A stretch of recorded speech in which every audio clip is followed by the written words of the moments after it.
It's time to tune into. It's time to get hungry for. Let's talk wrestling on the Spinning Heel Kick podcast. It's time to tune into. It's time to get hungry for. Let's talk wrestling on the Spinning Heel Kick podcast. It's the Spinning Heel Kick podcast with your host AJ, as always, bringing you another episode of the podcast. This week we have episode 27, and episode 27 is very special because it lands on the week of my birthday. Your boy AJ is turning 1 year older on March 18. I will be turning 26. And you know, as you get older, birthdays are kind of like just whatever now. It's not as exciting as it is when you're a kid. But it really gives you the chance to kind of like reflect on your life and kind of see where you came from and what you've gone through to be where you're at right now. And, you know, me turning 26 on March 18, it's kind of like, you know, in this podcast, I'm always talking about living out your dreams and being motivated and hungry, you know, to do so. And I'm not trying to sound arrogant or cocky in any way, but I've always reflected back and thought to myself that I've actually, you know, I'm not just a talker, I'm like a doer. You know, anything I've ever said I was going to do, I went out and did it. So, you know, this Friday, March 18, when I'm turning 26, you know, I can sit back and think to myself what 15-year-old AJ would have been wanting to do in his life. And there was only two things. It was going to be being able to give back to the community and working with younger generations to help them guide themselves to a positive path, but also wanting to be involved in wrestling. And at 26, in a few days, I can be able to sit back and say, hey, I'm living out both of these dreams. I'm working with the kids in the community, but I'm also being involved in wrestling by podcasting. And I think that is like the greatest feeling in the world, to know that, you know, I can make, if we had time travel or anything like that, and go back to 15-year-old AJ and let him know, hey, this is what you're going to be doing in 10 years. And then seeing a smile on his face, knowing that he's doing big things, and you know, he's happy that he's doing everything that he loves. It's a great feeling, and it's super cool to be able to do that. And I strongly suggest, you know, for anybody out there, I know I'm always talking about it, but really, man, like, anything you want to do, you can make it happen. Just go out and do it. Figure out ways on how you can achieve it, or just start wanting to go down that path where you can be in the steps and take the steps and be able to be where you want to be when it comes to your dreams, your career, you know, just anything that makes you happy. Like, just go out and do it, or figure out a plan on how to get there. And it's super cool because, you know, I recorded this interview with my very special guest about 3 to 4 weeks ago, and I purposely waited till my birthday week to release this episode because that's how much I enjoyed this episode. It's how much I enjoyed recording with this person. And I'm going to tell you guys who this person is, because she is one of the top pro wrestlers in the world. Like, legit. Not even just female pro wrestlers, just pro wrestlers in general. She is one of the top in the world. She is very talented. She is Christina Von Eerie, and she is the Global Force Women's Champion. She's the first Global Force Wrestling Women's Champion, and it's an honor to have her on the show because, you know, I always heard the name Christina Von Eerie. I watched her matches on YouTube, but it wasn't until I saw her in person at the Big Time Wrestling All Women's event where I thought to myself, like, wow, she's got it. Like, she's so talented. She's amazing. And the fact that she's been doing this for so long, but, you know, she's very young still. And I still think that she has the opportunity eventually to be on TV on a weekly basis. I think very highly of her, especially after seeing her in person, because if you haven't seen Christina Von Eerie in person, like, you need to like figure out a way to make that happen, because like, you can watch as many YouTube videos as you want, but watching wrestling on YouTube doesn't do it justice, especially with Christina Von Eerie, because I watched a ton of matches, but when you see the artwork that goes on in that ring, it's beautiful. Like, it really is. Like, if you really think about it, it's very beautiful to sit back and watch competitors, athletes put together this story. And I really, really enjoyed Christina Von Eerie's work. And I really enjoyed my conversation with her. We you know, there's a lot of different emotions that came out of this interview. You know, there's happy emotions. There's some moments where we kind of, you know, there were some tears that got shed, you know, a little little moments that were kind of sad, but we came back and we uplifted the conversation, and we talk about losses, in personal lives, talking about being yourself. And I think that was the most important part of our conversation is like just embrace who you are and be yourself, whether it's in pro wrestling or just life in general. Like nobody knows how to be you but you. and Christina Von Eerie is like the perfect example of that, because if you watch her in the ring, she and how she is and what people would call quote unquote a character or a gimmick, it's she doesn't even have a like character or gimmick. That's just her. It's her being her in the ring, and she's kicking ass and taking names, and she's a beautiful young lady inside and out. So I really hope you guys enjoyed this interview, and obviously I did a lot because I'm releasing it on my birthday week, and I did that on purpose because I really wanted to make this birthday week special, and including my podcast, and I wanted to release one of my favorite episodes with one of my favorite people. So we're going to jump into this interview with Christina Von Eerie. Please continue to support the podcast by following me on Twitter at Spinning Heel Kick Pod, Instagram at the Spinning Heel Kick Podcast, Facebook.com/Spinning Heel Kick Podcast. Keep supporting the podcast. I truly appreciate all the love and support. And now we're on iTunes. Go check me out on iTunes and Stitcher. Stitcher is for, I believe, for Android users. So if you have Stitcher, go ahead and download that app. On iTunes, just search Spinning Heel Kick Podcast. It's all in one word. It's not separated, so you'll find it that way. Same thing with Stitcher. Spinning Heel Kick Podcast, all in one word. And download, retweet, share it. Please continue to show me love, because I'm doing whatever it takes to bring the most inspirational stories, stories that will motivate you to go out and fight for your dreams by, getting amazing talent on my show and having them have the platform to, share their struggles, share their sacrifices, share what they had to go through to go out and achieve their goals and live out their dreams. And I really hope all the listeners out there are inspired by these stories. And if you are, I'm going to continuously bring you awesome interviews and awesome guests. And at 26 now, like, it's a special feeling to be able to sit back and hear so many different people's stories, because some of it still inspires me. Being able to sit back with Christina Von Eerie, some of the things she said really had me inspired and motivated. And that's not the only story. I have a lot of episodes recorded right now, and they're going to be released every week. I'm telling you, I have tons of interviews lined up. A lot of episodes already recorded. I'm gonna keep you guys in tune and keep you guys inspired. So let's go into this interview with Christina Von Eerie. I hope you guys all enjoy, and if you do, shout me out on Twitter, Instagram, Facebook. Let me know how you guys feel about it. Thank you. And we're on with the Spinning Heel Kick Podcast. I have a very special guest with me today. She is the ultra-violent punk princess, the Global Force Wrestling Women's Champion, Christina Von Eerie. What's up? How are you doing today? I'm doing good, thank you. How are you? I am doing amazing. I'm very glad we can finally make this happen. We tried to make this happen last week, but you were going through some airline troubles. Yes, dealing with flight. Let's jump into that, because the funnest part of traveling. You're somebody that travels so much. How do you deal with all the airline troubles? And I always see Twitter, tweets from other wrestlers complaining about airlines. How much of a headache is it? Oh my god,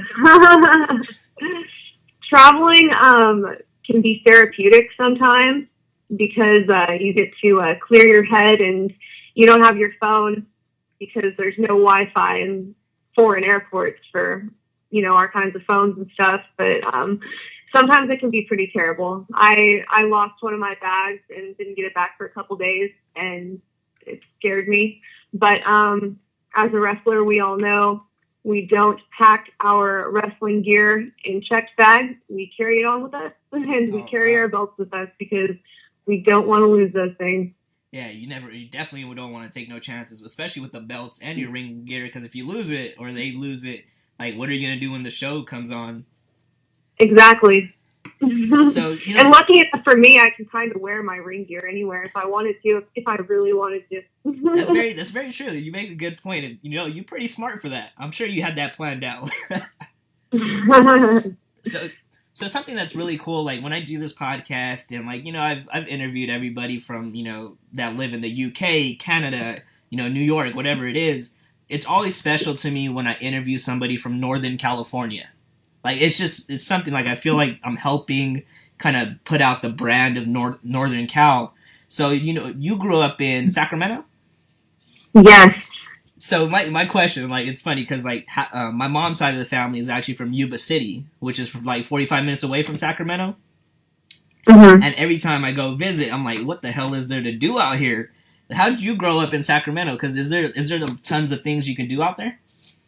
Um, in my youth, I actually had a great time living in Sacramento. There was always lots of local shows to go to as far as bands go.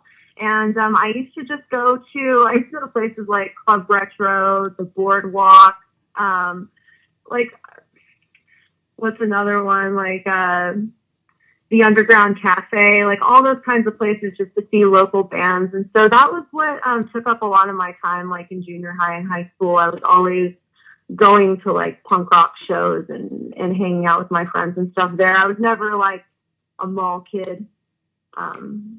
It was always shows and stuff like that. What is it about punk rock music that got you very interested in it and wanting to go to all these different shows? Well, initially, I was introduced to wrestling through a punk rock band called The Secretion, and a member of The Secretion turned out to be a pro wrestler, and he invited me to a show, and from there I began training after going to a couple shows, and slowly but surely I realized that wrestling and punk rock go hand in hand because they're both crazy, and you would be surprised like how into it the fans can get when you combine music and wrestling. Absolutely. My home promotion, Supreme Pro Wrestling in Sacramento, California, we used to have these events called Punk Slam. And we would do stuff, at the college and like R5 Records down in Midtown Sacramento. We would do Punk Slam, and also in Petaluma. And we would have like some really awesome punk bands like The Secretion, Final Summation, a whole bunch of other stuff, like a whole bunch of other bands would come and they would play between wrestling matches. And that was so awesome. It was so awesome. Yeah, it's really interesting to have like bands playing during a wrestling show because you're getting, fans are kind of getting best of both worlds, especially if they're into that music. It's like, oh, I'm gonna go to a wrestling show, but what? Like, there's bands playing too. Like, that's an amazing experience. Yeah, and multiple bands, like good ones. Yeah, that's super cool. That because everybody has an interesting story of how they got involved in wrestling, and like your story is really unique as well. Before being introduced to wrestling at a punk rock show, like were you like did you know anything about wrestling before that when you were growing up as like younger age? Well, I was the first child born, so naturally, my mom bought me lots of Barbie dolls and Yeah. pink stuff, like. Um, so I actually wasn't that into wrestling as a child. I found my love and passion for wrestling by wrestling, and before I started, I used to watch stuff here and there. There was like this backyard promotion that would come on cable access, and I would always get a kick out of watching that. So before I started wrestling, that was all I really thought about it. And then once I saw what could come out of training and everything, I grew to love it. It became my life, and just every ounce of energy that I possibly could pull together, I put into it. During So, during your training, like what was it that really made you kind of like get deeper into pro wrestling? Was there a specific moment that you had, or is it the feeling of creating this art in the ring? it's not a specific moment because there's so many valuable moments while you're working and while you're learning.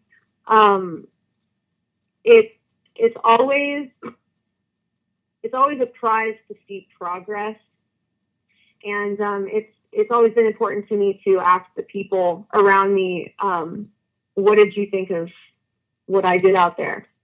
You know, you've been wrestling longer than me. Did I make any mistakes? And once, you go to that person and they tell you all the things you did wrong, then the next time you go to that person, they tell you just a few of those things that they told you last time. And then you go to them again and they tell you did a good job. It's like, that's what would inspire me to keep going. And I'm all about progressing in wrestling. I want to get better. You have to continuously learn and continuously grow and become better than you were yesterday. Absolutely. And that, like, hearing that just motivates me to even work harder, and we're just having this casual conversation. I think that's so perfect to hear, because I think a lot of people, they reach a certain point, and this doesn't have to be in pro wrestling, it's just in any, career field or just school or anything. They reach a point where they feel like, okay, this is good enough. But when you can really actually just push yourself harder and just continue to better yourself, and it does take, like, day by day, that's how you got to take it. You do. And you have to take the bad days and the good days. Sometimes they could be in the same day. Yeah, if you're doing 2 wrestling shows in one night, which many of us, if not all of us, have done. During your training, like, the question I really like to ask is, like, was there a point while you were training in the beginning that made you kind of feel like, oh man, like, I don't know if I can do this for the long term, or like kind of like felt discouraged at any point? Absolutely, because the first thing is it hurts. It hurts to train. It hurts to wrestle. And if your body has never experienced that kind of shock or trauma, it's a whole new world, okay? Like, yeah. The first time you take a bump. I recognize the pain factor. Another thing, I was surrounded by people that knew so much, so knowledgeable. And when you begin something and you don't know everything, you can get discouraged by that, because you don't want to look silly or dumb in front of these people that you have respect for. So that's something. But, those things I've learned, that's the beginning of everything. It's going to hurt at the beginning. Once you learn how to do it right, it's not going to hurt. And once you learn, you can be involved in discussions. You know what I mean? Does that make any sense? No, that makes perfect sense. It's kind of like in the beginning, you got to pay your dues until you're looked at as somebody that can be reliable and knowledgeable, I guess, in that sense. Absolutely. So when you found out you're going to have your first match, like, what was your thoughts going into it? Like, did you have, like, were you nervous? Were you like, oh man, like, I can't believe this is about to happen? And who was your first opponent? My very first match, I was actually featured in two matches of the show that day. It was for Brawl Wrestling in Antioch, California. We did the Lucha Car Show. So our show was outside. In a match earlier, there was a battle royal, and I managed Reverend Otis the Gimp. He carries out a blow-up lamb and a giant BILBO. Don't want to say it if there's any kids listening. He's a pretty interesting character. So naturally, they were like, Christina, you're going to manage him. Yeah. And be a little gimp. So I put on a gimp mask, and I was Luchadora the Explorer for one show only. I just want to make that point. I'm glad. Because I took the name that my trainer told me to go by, because that's what you do at the beginning. You don't get to, like, pick and choose what you want as your quote unquote gimmick. You just do what your trainer tells you to do. So I managed to Reverend Otis the Gimp in a battle royal at the beginning, And I wrestled DJ Riz for my very first match. He was a member of the Suburban Commandos in Brawl Wrestling, and I will never forget that. He's since passed away, and it's a horrible thing. It's a horrible thing, and it crushed NorCal losing him. Absolutely, it crushed NorCal losing DJ Riz. It did, and I'm so lucky that he was my first match in front of a crowd. I'm so lucky because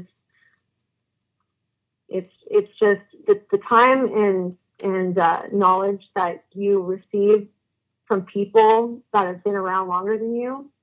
It's like it's you have to take that and remember and take in everything, because you may not get another chance, you know. Yeah, and it's so true. Like, life is so short. You kind of have to just appreciate everything that happens every day and take what it is that it's considered knowledgeable and something that's going to help you further your career, and just appreciate those moments, because you just never know.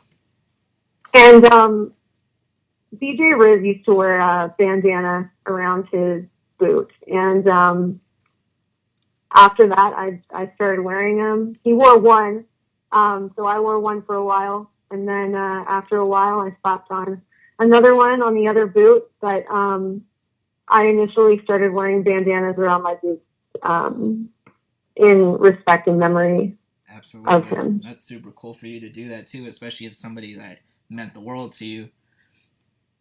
Absolutely. And, like I said, it crushed NorCal completely, because we absolutely love him. Yeah. That's NorCal suffered a lot. I mean, with him and like Roland Alexander, I know hit a lot of people. And you wrestled for APW for a little bit as well, correct? Oh yes, I started wrestling for APW when they were doing Gym Wars. I would go to their training seminars before each show, and I would get to train with some amazing workers. And I met a lot of really great friends at APW. I started off managing the Reno Scum, which to this day I still manage the Reno Scum for Global Force Wrestling. And eventually, like once I started, I had, once my experience increased, I started doing matches there, like singles matches or tag matches and stuff. And they were there from the beginning for me. So losing Roland was horrible. So we don't forget about the people that we lost at all. Yeah, at all. Absolutely. And that's the cool thing about, I think that's everybody that's involved in pro wrestling. Like, they never forget, and I think that's really special, and that's something that's rare to find in any other business. It's very true. So you mentioned Reno Scum. I like to point out, like, you started with Reno Scum from the beginning of the beginning, and to see you guys on GFW, like, how does that feel to know, like, the three of you guys have been doing this so long, and you guys are considered at one of the top promotions now? It's absolutely fantastic that that we're able to take our team and bring it to television and show the world our product, because the Reno Scum is our product. Adam Thornstowe and Lester the Legend are definitely the 100% reason that the Reno Scum exists. And I think that our team is awesome because we're 100% real. We listen to the bands that are on the patches of our jackets. We spike our hair in mohawks outside of wrestling. Obviously My hair's grown out quite a bit, Yeah. but it's blue right now. So I can appreciate that Global Force is allowing us to be the Reno Scum, because not a lot of wrestling promotions, especially if they're taking it to television in the way that Global Force is, would let you do that. You know what I mean? Yeah, no, for sure. And like, so I've seen you guys wrestle. You know, I watched the YouTube matches and all that, but I had never seen you guys in person. So my first time seeing you in person was when I approached you at the BTW show a few weeks ago with the all women's event, and just watching you in person, I was like, holy shit! Like, she's amazing. Like, she's like, it's awesome to be able to watch you in person rather than online, because I can see like the smallest detail in your work.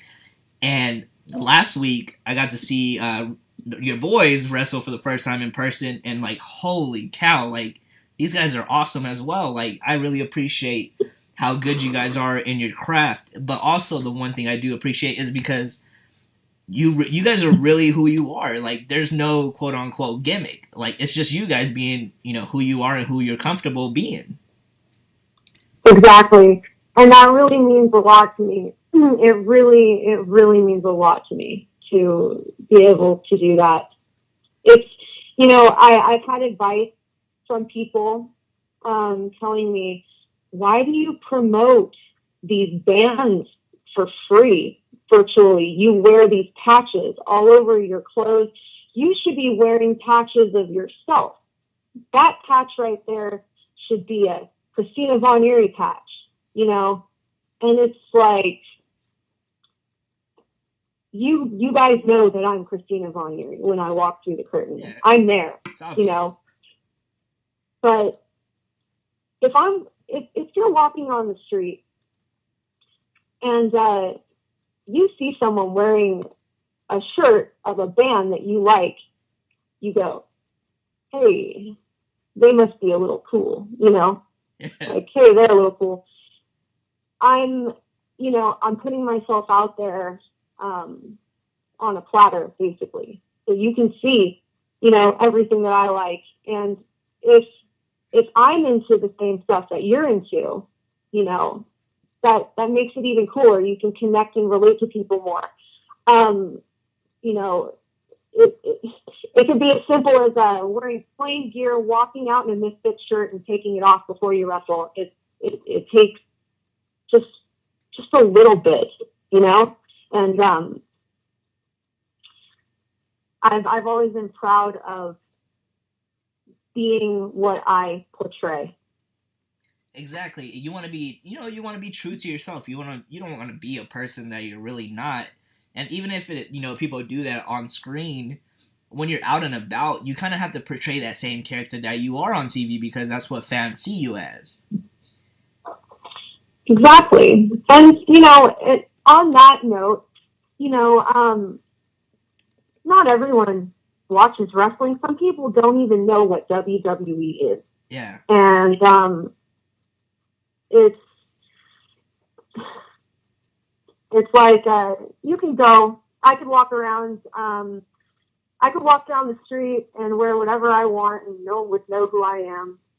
But if I go to an event, everyone knows who I am. Yeah. It's all about the setting, where you're at, and what, you know, what you're there for. That's how people recognize you. You've traveled all over the world, but before we talk about those experiences, you know, I want to point out a certain show that happens every first Friday of the month, HoodSlam. How was your experience at HoodSlam? HoodSlam! Don't bring your fucking kids! Yeah, HoodSlam is awesome. HoodSlam is awesome. It's ran by a bunch of my friends, and I love HoodSlam. It's amazing. I've been around since the first show, and I'm happy to be a part of it growing. I'm actually severely disappointed that I'm not going to be making it this Friday. Man. My tag partner, the Dark Sheik, has done an amazing job organizing and promoting and taking care of everybody.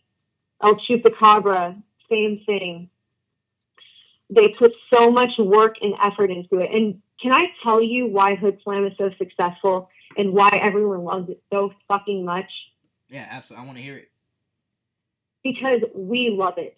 Exactly. We love being at HoodSlam. We love wrestling. We love dressing up. We love the crowd's reactions. It's awesome. It's like a party, and we're playing for our friends. You know what I mean? And the friends being the fans out there. Everyone is so cool. It's unreal. It's unreal. And you make a good point. Like I've had Brittany Wonder on the show. I've had Shotzi Blackheart. I've had Alexis Derevko. And when we get to the topic of talking about HoodSlam, I can feel the love that they have for that show. And that I think that you're exactly right. You guys love it, so everybody else is gonna love it because you're enjoying what you're doing. And it's just so cool to see something that it's pro wrestling, but it's so goddamn different from anything you're ever gonna see, and the experience is, rare to ever have. So it's so cool to see that, and it's so cool to have it in our area. It really is. There's no other show like HoodSlam. There just isn't. Absolutely not. I've been to a lot of wrestling shows, and there's nothing like HoodSlam. It's a party. I know, like I was talking to somebody a few months ago, and this is back, during WrestleMania week and stuff. There was actual pro wrestlers that's been on WWE TV and stuff asking people to take them to the HoodSlam show that was happening that week. And I thought that was the coolest thing ever. Like, people they know about it. Yeah, we recently had to upgrade our building because the capacity level was too low. So we had to get a bigger venue. That's amazing. So that all of our fans could get in. That's so cool. That's a very rewarding feeling. Hey, you never know. Maybe they'll sell out a stadium or something if they choose to want to do that. But I think the cool part about it is it's so intimate. Yeah, it is. It absolutely is. The fans are right up against the ring. They can smell your sweat when you're crawling on the mat. That's all we ever dream about, being able to smell some sweat. Oh yeah. They're totally interactive. It's amazing to go out there and hear the entire first floor chanting "Oi." Yeah, and the Oi chant. How did that come around? I'm sorry? How'd you come up with the Oi chant? Well, Oi is it's like a unity chant, mostly associated with punk rock. Okay.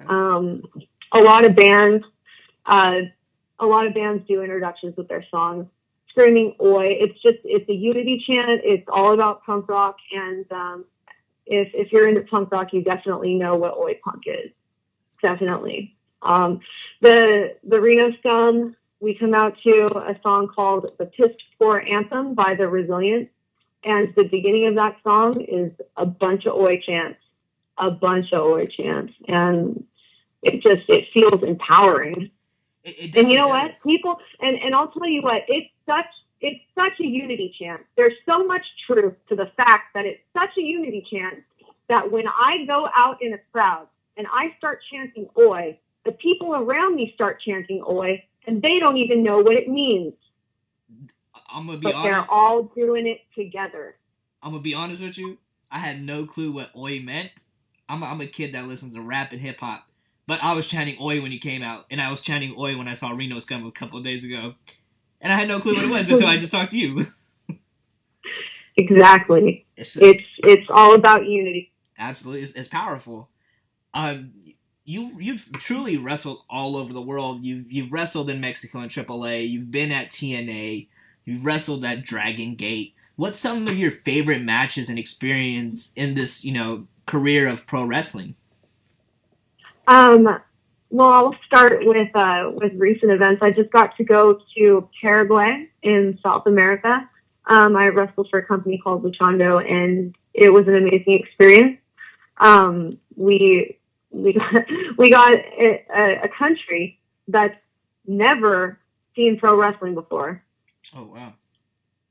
To come to our pro wrestling show in a very strange location. I don't know how to describe where the building is, but it's not like visible when you're driving by. It's a crazy thing. But we introduced pro wrestling to Paraguay, South America. And now there is a school there. Oh, cool. Nice. And we even trained some of the local people who wanted to learn how to wrestle. We trained them, and now they're doing shows. And it was mostly Derek Drexel, Jason Sullivan, Scotty Mack, and Casey Spinelli. Myself, we all took little bits of knowledge and handed it over to them in training and everything. That was amazing. So that was South America. Another trip that I really, really, really enjoyed was my my trip to Norwich, England. I wrestled for Bellatrix, which is ran by Saraya Knight.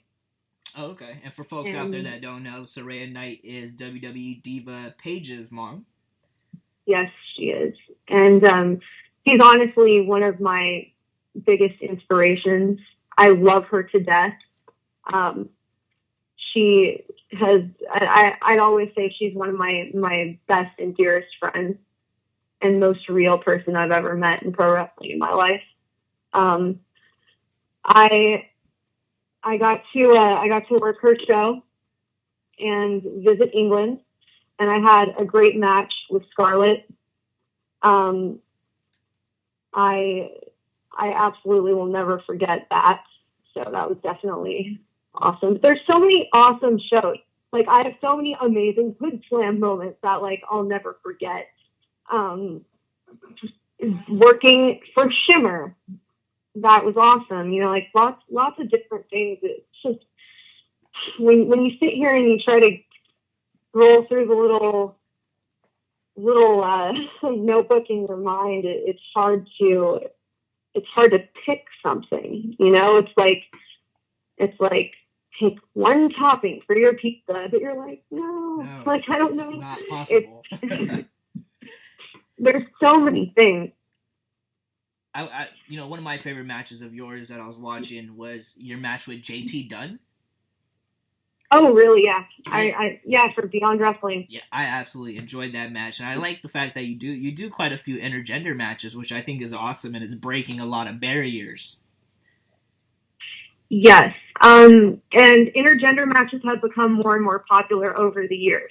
The reason why I initially had intergender matches is because, you know, in your area, especially in NorCal, there wasn't that many girls. In NorCal for a while, there was no girls. I would have to travel down to the Bay Area, to wrestle girls like Candice LeRae and Bailey, and so I began doing intergender matches because there was no girls, and so I've always been able to wrestle like a guy. That's what my trainer always told me. Don't wrestle like a girl, wrestle like a guy. Yeah, because it makes the guys want to be in the ring with you and say, all right, well, the women can't handle her, well, I'm going to give it a shot, and then you kick their ass. Exactly. So we're coming down to the end of the podcast, and there's one thing I wanted to point out to you, and I don't know if anybody shared it with you. I'm sure they have. I want to say about a week ago or 2 weeks ago, Rob Naylor, who worked with the WWE and was like under Triple H's like assistants, was asked to create a list of independent wrestlers that he believes should be on the WWE roster. And I'm assuming it was a list was created a few years ago. You were the only female on that list. Did anybody share that Rob Taylor. I love that guy. I really do. That's amazing and so flattering.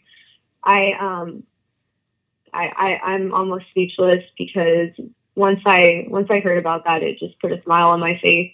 It felt great to hear that.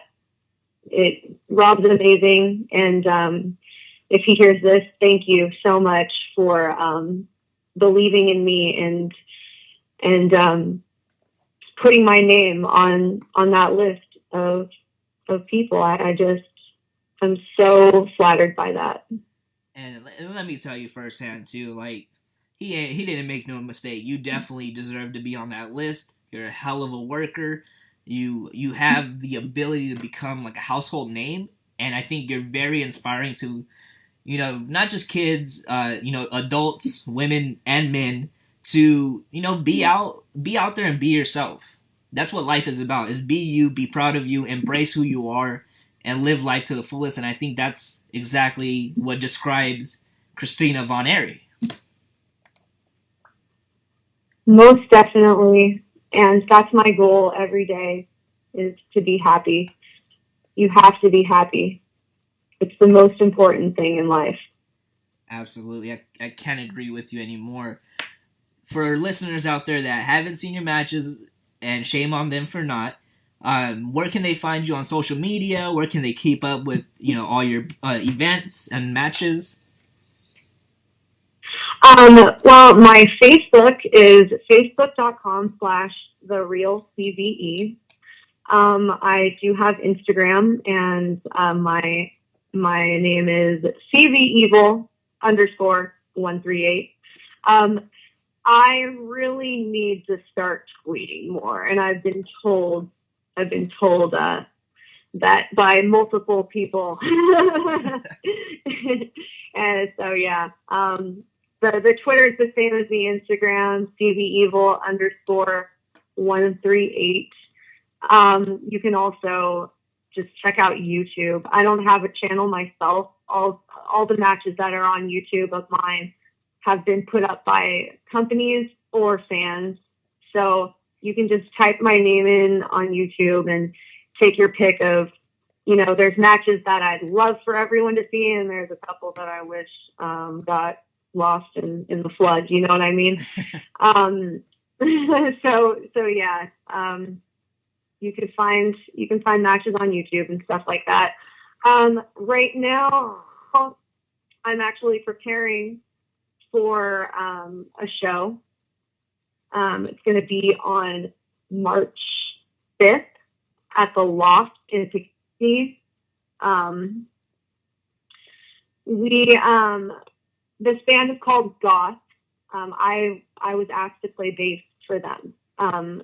They came all the way from Portugal to pursue a career in the music industry, and they wanted to start it here in New York. They contacted my boyfriend, Dean, and he became their guitarist. And they specifically said, we want a girl bass player. So he was like, hey, you want to go play bass? And I'm like, no, I don't know. Okay, I'll do it. So we're having our very first show as a unit this Saturday. So yes, and Goth also has a Facebook page that you can check out, and I'm really excited to be on board for this project and stuff. They have albums ready to sell on iTunes and all that fun stuff, so you can check them out also on Instagram and on Facebook. That's awesome, and I quickly want to appreciate and acknowledge the fact that even though you reached one dream, which is being a pro wrestler, you're still fighting for these other dreams and reaching those.